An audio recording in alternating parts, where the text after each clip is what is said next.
नमस्कार मैत्रिणींनो, तुम्हीही कधी असा विचार करता का की मी रोज घर आवरते, साफसफाई करते, पण तरीही घर पुन्हा पुन्हा अस्ताव्यस्त का दिसतं? सकाळी आवरलेलं घर हे संध्याकाळपर्यंत पुन्हा पसाऱ्याने भरून जातं आणि मग आपल्याला वाटू लागतं की आपणच काहीतरी चुकीचं करत आहोत. खरं सांगायचं तर घरात पसारा होण्यामागे काही ठराविक कारणं असतात. आजच्या या व्हिडिओमध्ये आपण अशाच 10 कारणांबद्दल बोलणार आहोत आणि त्यावर छोटे छोटे उपायही पाहणार आहोत.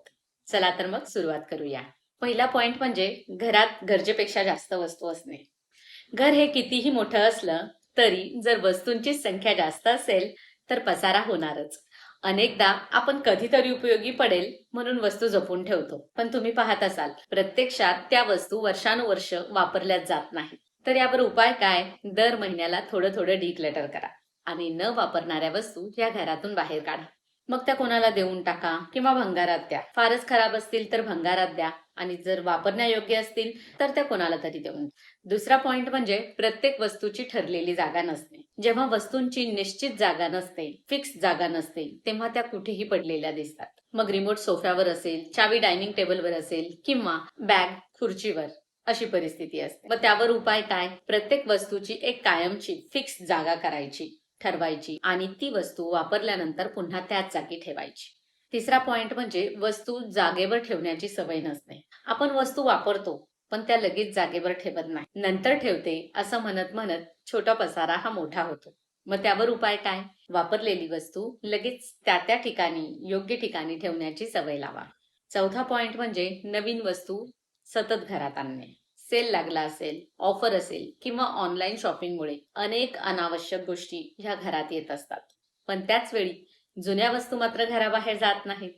यावर उपाय म्हणजे एक नवीन वस्तू घेतली की एक जुनी वस्तू बाहेर काढायची, घराबाहेर काढायची.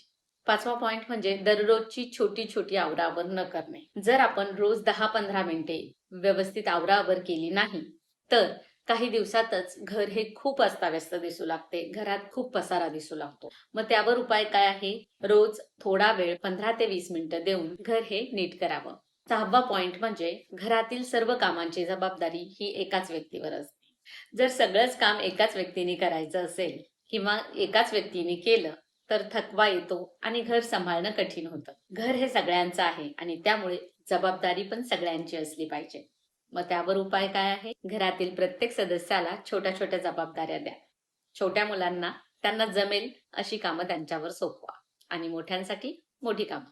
सातवा पॉइंट म्हणजे साठवणुकीची योग्य व्यवस्था नसणे.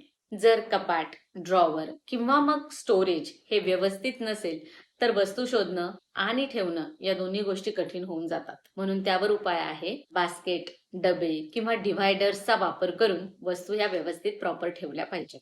आठवा पॉइंट म्हणजे नंतर करू ही सवय. मैत्रिणींनो, आपण म्हणतो भांडी नंतर धुईल, आता कंटाळा आलेला आहे, कपड्यांच्या घड्या नंतर घालते, टेबल नंतर आवरते आणि असं करत करत काम वाढत जातं. त्यावर सोपा उपाय म्हणजे 2 ते 3 मिनिटात होणारं काम हे लगेच उरकून घ्या, लगेच करून टाका. नववा महत्वाचा पॉइंट म्हणजे भावनिक कारणांमुळे वस्तू न सोडणे. अनेकदा जुन्या वस्तूंशी आपल्या भावना जोडलेल्या असतात आणि म्हणून त्यांचा उपयोग नसला तरी आपण त्या जपून ठेवतो. सगळ्या घरांमध्ये या अशा गोष्टी असतातच.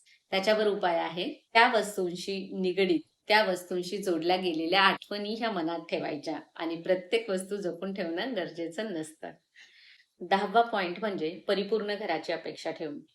आपल्याला सोशल मीडियावर जे दिसणारं परफेक्ट घर असतं, दुसऱ्यांचं घर असतं, ते अगदी टापटीप, नीटनेटकं, सगळ्या वस्तू जागच्या जागी आणि ते चित्र आपल्या डोक्यात असतं.